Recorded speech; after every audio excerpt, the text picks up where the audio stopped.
Nobody knew. For 25 years, Thomas Walker mopped floors at Lincoln University. 67 years old, gray hair, weathered hands, a face carved by time and something else, something nobody asked about. Every morning at 6 a.m., he arrived before the sun. Every evening at 7 p.m., he left after everyone was gone. The professors walked past him without a glance. The students didn't know his name. To 3,000 people on that campus, Thomas Walker was invisible, just the janitor, just the old man with the mop. But if anyone had looked closer, they would have noticed something strange. The way Thomas moved, his posture wasn't bent like other men his age. It was military straight, shoulders back, head up. His eyes constantly scanned every room he entered. Exits, entrances, windows, blind spots, like he was always watching, always calculating, always prepared for something that never came. Until the day it did. November 14th, 11:47 a.m., a Tuesday morning like any other. Thomas was cleaning the third-floor hallway of the Humanities building. Students rushed past him to their next classes. Nobody made eye contact. Nobody said hello. He was furniture, part of the building itself. Then his phone buzzed. Campus alert. Active shooter. Lockdown immediately. His blood went cold. Not again. The alert gave minimal details.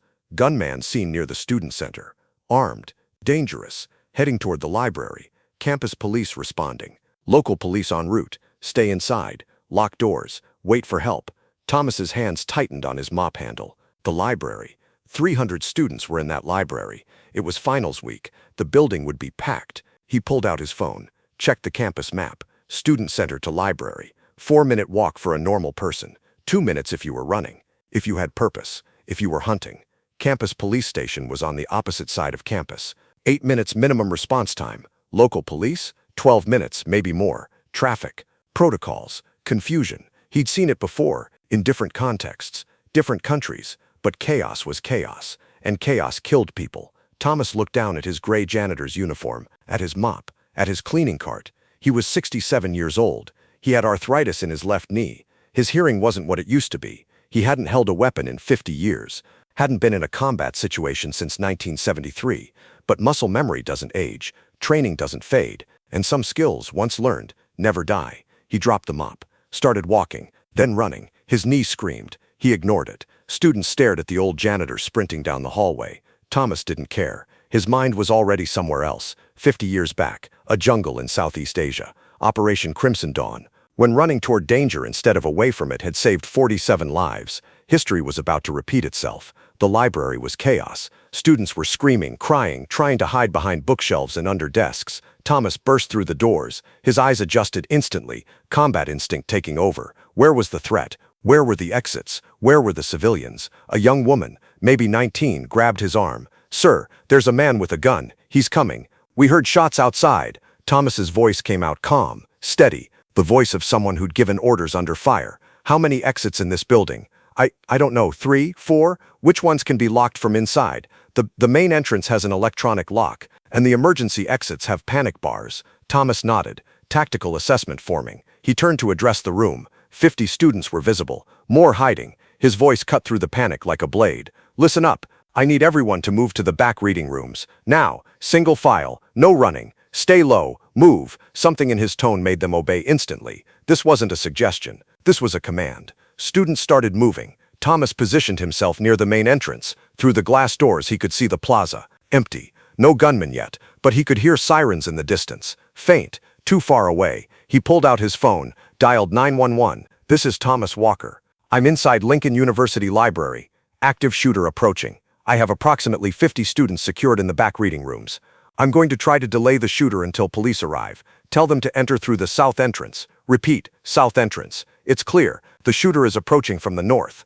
The operator's voice was shrill with panic. "Sir, you need to evacuate. Don't engage. Can't evacuate. Doors open outward toward the shooter's position. We're sitting ducks." He hung up. 50 years melted away. Thomas wasn't a janitor anymore. He was Sergeant Thomas Walker, 1st Battalion, 5th Special Forces Group, 3 combat tours, 147 confirmed engagements, 0 men lost under his command. Until Crimson Dawn. He pushed that thought away, focused. The main doors were glass, terrible for defense. He grabbed a heavy wooden desk, started dragging it. His knee screamed louder, ignored. 2 students came forward. "Sir, let us help." Thomas glanced at them. College kids, soft hands, probably never lifted anything heavier than textbooks, but their eyes were determined. He nodded. Together they barricaded the main entrance. Desks, chairs, file cabinets, anything heavy. Thomas worked with precision, creating angles, sight lines, cover positions. His hands remembered things his conscious mind had buried. "What's your name, son?" he asked one of the students helping. "Marcus. Marcus Chen." Thomas froze for just a second. Marcus Chen, the same name as his radio man in Vietnam. Private Marcus Chen, 20 years old, killed during Crimson Dawn when he stayed behind to call in air support, saved the unit, died doing it. "Good strong name," Thomas said quietly. "Your family Chinese?" "My grandfather was. He immigrated after World War II. Thomas wondered if this boy knew his grandfather might have fought in a war too, might have carried scars nobody asked about, might have mopped floors somewhere because nobody else would hire him. "Stick with me, Marcus," Thomas said. "Do exactly what I say." The glass doors shattered. The gunman appeared. Young, maybe 22, pale face, dead eyes, tactical vest, AR-15 style rifle. Thomas's breath caught. Vietnam had been AK-47s and M16s, but a rifle was a rifle. 50 years changed the model, not the function. The gunman saw the barricade, confused, off balance. Thomas had maybe 10 seconds before he started shooting, 10 seconds to decide, to act. "Stop." Thomas's voice boomed across the library. Command voice, the voice that had stopped soldiers from walking into ambushes. "Son, you don't want to do this." The voice that had stopped soldiers from walking into ambushes. "Son, you don't want to do this." The gunman's eyes found Thomas, standing there. Old man, gray hair, janitor uniform, no threat. His rifle lowered slightly. Confusion. "Get out of my way, old man. Can't do that." Thomas took a step forward, slow, non-threatening. "I know you're hurting. I know something brought you here. But these kids, they didn't do it. Whatever happened to you, they're not responsible." The rifle came back up. "You don't know anything about me." "You're right, I don't. But I know pain. I know what it's like when the world stops making sense, when you feel invisible, when you think violence is the only way to be seen." The gunman's eyes flickered. Recognition. How do you? Vietnam, 1968 to 73. Came home to a country that hated us. Protesters spit on us, called us baby killers. I did 3 tours, saved lives, lost friends. Came back to nothing. No job, no respect, just invisible. Then you understand. The gunman's voice broke. "Everyone looks through me. I've been here 3 years and nobody knows my name." Thomas took another step, closer. "I understand. God help me, I do. But this isn't the answer. I've held dying men in my arms, boys younger than you, killed for reasons they didn't understand. There's no glory in it, no satisfaction, just blood and regret and nightmares that never stop." The rifle wavered. I just wanted them to see me. They see you now, son. Trust me. They see you, but this doesn't have to end with bodies. It doesn't have to end with you dying or going to prison. You can choose, right now. You can choose. Behind the barricade, Thomas heard sirens getting louder. 2 minutes, maybe less, but 2 minutes was eternity. The gunman heard them too. Panic flooded his face. "It's too late. I already fired shots. They're gonna kill me." "No, not if you put the weapon down. Not if you surrender. I'll walk out with you. I'll make sure you're treated right. Soldier's honor. You weren't a soldier. You're just a janitor." Thomas reached slowly into his pocket, pulled out his wallet, extracted a faded laminated card, his military ID from 1973, and behind it, a photograph, him at 19, uniform crisp, standing next to President Lyndon Johnson, receiving a medal on a ribbon, the Medal of Honor. He held it up. "Sergeant Thomas Walker, 1st Battalion, 5th Special Forces Group, Operation Crimson Dawn, May 5, 1971. I held a defensive position for 6 hours against a battalion-strength force, saved 47 men, lost 2, still see their faces every night." The gunman stared. The rifle lowered. You're a hero? I'm a janitor who used to be a soldier, and you're a student who doesn't have to become a killer. Please, son, I'm begging you. I'm too old to lose anyone else. I'm too tired to watch another young man die. Please." The rifle clattered to the floor. The gunman collapsed to his knees, sobbing. "I'm sorry. I'm so sorry. I just wanted someone to care." Thomas walked forward, kicked the rifle away, knelt down beside the young man, his bad knee protesting, put a weathered hand on his shoulder. "I care. I see you. You're not invisible. Not anymore." Police burst through the south entrance 30 seconds later, found Thomas Walker, 67-year-old janitor, sitting on the floor next to a disarmed gunman. No shots fired, no casualties, just an old soldier talking down a broken kid. The aftermath was chaos. Media, Reporters, university officials scrambling. The story exploded. Local news, national news, decorated war hero, working as janitor saves campus. The narrative wrote itself. But Thomas avoided the cameras, refused interviews, went back to his cleaning cart like nothing happened, tried to disappear again. The students wouldn't let him. They found his schedule, started showing up where he worked, thanking him, bringing him coffee, asking questions. Mr. Walker, why didn't you tell us you were a hero? Mr. Walker, what was Vietnam like? Mr. Walker, why are you working as a janitor? He didn't answer at first, kept his head down, kept mopping, but they were persistent. Finally, a girl named Sarah asked the question that broke him. Mr. Walker, what happened to the 2 men you lost? His hands stopped moving. The mop handle trembled. 50 years of buried grief surfaced. When he spoke, his voice cracked. Private Marcus Chen, 20 years old, radio man, stayed behind to call in air support during Crimson Dawn, saved the unit, died transmitting our coordinates. Last thing he said was, "Tell my mom I did good." Tears on weathered cheeks now. No hiding. Corporal David Martinez, 22 years old, medic, went back for a wounded soldier during the evacuation, made it 20 feet before a sniper round. His daughter was 6 months old, never met her father. Did they know you? I went to see them. After I came home, Chen's mother was in San Francisco. Martina's wife was in Texas. I wanted to tell them, wanted them to know their boys were heroes, that they saved lives. What happened? Chen's mother wouldn't open the door, saw my uniform through the window, screamed at me to leave, said I killed her son. Martina's wife let me in, but when I told her David died going back for someone, she looked at me and asked, "Why didn't you go back? Why didn't you die instead?" I didn't have an answer. Silence in the hallway, students listening, some crying. Is that why you stopped being a soldier? I didn't stop. The army forced me out. PTSD diagnosis, nightmares, panic attacks. They said I was a liability. Medical discharge, gave me a pension and sent me away. I tried other jobs, security, teaching, but nothing felt right. Everything felt too loud, too complicated. Then I found custodial work, quiet, simple, repetitive. Nobody asks questions. Nobody needs me to be anything but invisible. But you're not invisible. You're a hero. Thomas shook his head. Heroes don't come home and mop floors, sweetheart. Heroes get parades and medals and respect. I got spit on at the airport, got denied jobs because Vietnam vet meant dangerous, got forgotten. That's what happens to most of us. We come home and the country we fought for, it doesn't want us anymore. The university president called an emergency assembly. Mandatory attendance. 3,000 students packed the auditorium. Thomas was asked to attend. He refused. They sent Marcus Chen, the student who'd helped build the barricade, to get him. "Mr. Walker, you have to come. Please. I don't do crowds, son. I know, but you told that gunman he was seen, that he mattered. Well, we see you, and you matter. Please, just this once." Thomas looked at young Marcus. Same name as his radio man. Same earnest eyes. How do you say no to a ghost asking for closure? Send your envelope. Thomas, the university would like to offer you a position. Campus security director. Full salary. Benefits. Office. Title. Respect. Everything you earned and never received.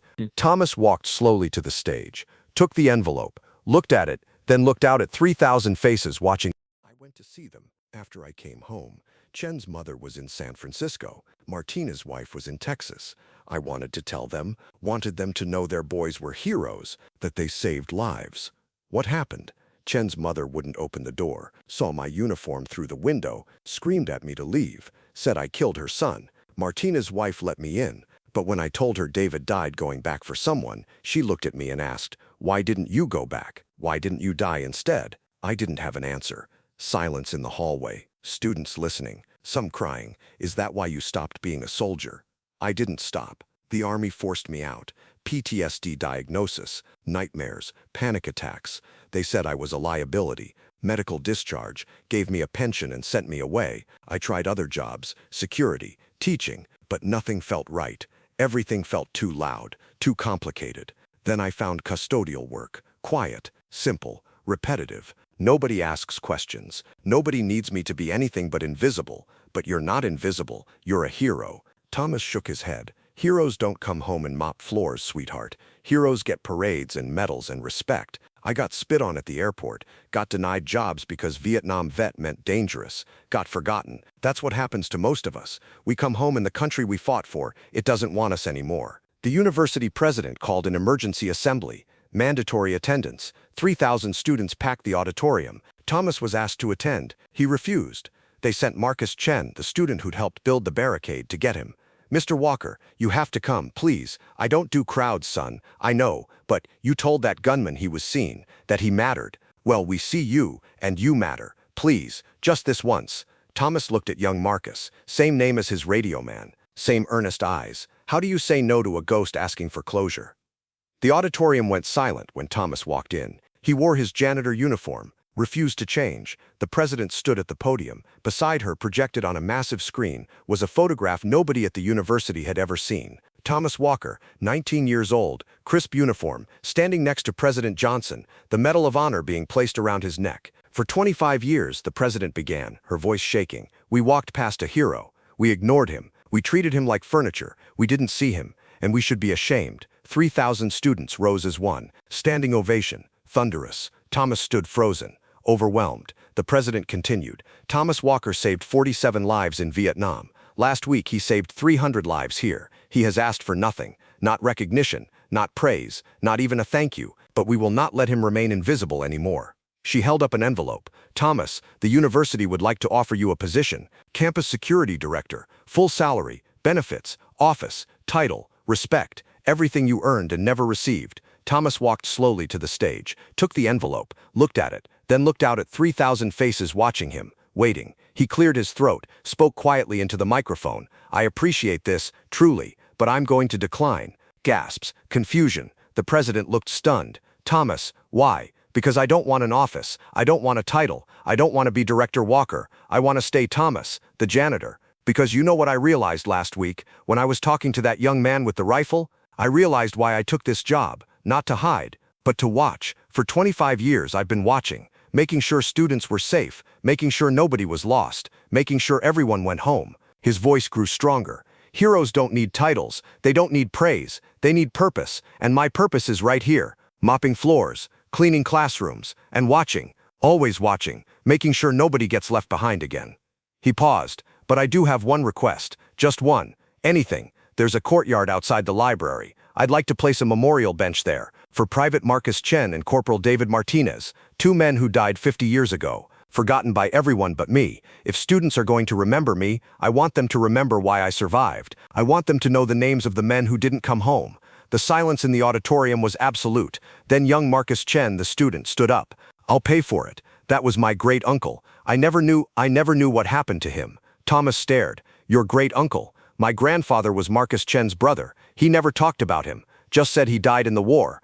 Can I see the photo? Do you have a photo?" Thomas reached into his wallet with shaking hands, pulled out a 50-year-old photograph. 5 soldiers, arms around each other, smiling despite the jungle behind them. He pointed to a young Asian face. "That's Marcus. He was always smiling, even when things were bad." Young Marcus took the photo, tears streaming down his face. "He looks like my dad. Oh God, he looks just like my dad." 2 rows back, another student stood, Hispanic, early 20s. "Sir, what was Martinez's daughter's name?" "Rosa." "Why? That's my mother. I'm David Martinez's grandson. My grandmother remarried, changed her name, but she kept all his letters. She told me about a soldier who came to visit her, said he tried to explain how my grandfather died. She said terrible things to him. She's regretted it for 50 years. Thomas couldn't breathe. 50 years of guilt, 50 years of carrying the weight of 2 families' anger. And here stood their descendants, living, thriving, because Marcus and David had died. The memorial bench was installed 3 weeks later. Black granite, 2 names, Private Marcus Chen, Corporal David Martinez, and a single line beneath. They stayed behind so others could go home. Thomas didn't attend the ceremony. Too many people, too much attention, but he visited the bench that night, alone, sat down, ran his fingers over the engraved names. "Found them, boys," he whispered. "Your families, they're good kids. You'd be proud. Today, if you visit Lincoln University, you'll see an old man mopping floors, gray hair, weathered hands, janitor uniform. Most people still walk right past him, don't know his name, don't know his story. But the students who were in the library that day, they know, and they stop, every single time. 'Good morning, Mr. Walker.' And Thomas nods back. The memorial bench is never empty. Students study there, chat there. Sometimes they leave flowers, sometimes they leave small American flags, and sometimes, late at night, if you look closely, you'll see an old janitor sitting there, talking quietly to 2 names on black granite. Not a hero, just a soldier who learned that the mission never ends, it just changes. Sometimes you fight with rifles, sometimes with mop handles, sometimes with words, but always you fight to make sure nobody gets left behind." Thomas Walker still mops floors at Lincoln University, still arrives at 6 a.m., still leaves at 7 p.m., still invisible to most of the world, but not to everyone, not anymore. Some people see him, really see him, not as he appears, but as he truly is, a janitor who was a soldier who became a janitor, a man who learned that heroism isn't about medals or glory, it's about showing up, day after day, watching, protecting, making sure everyone goes home safe, even if nobody ever knows your name. The end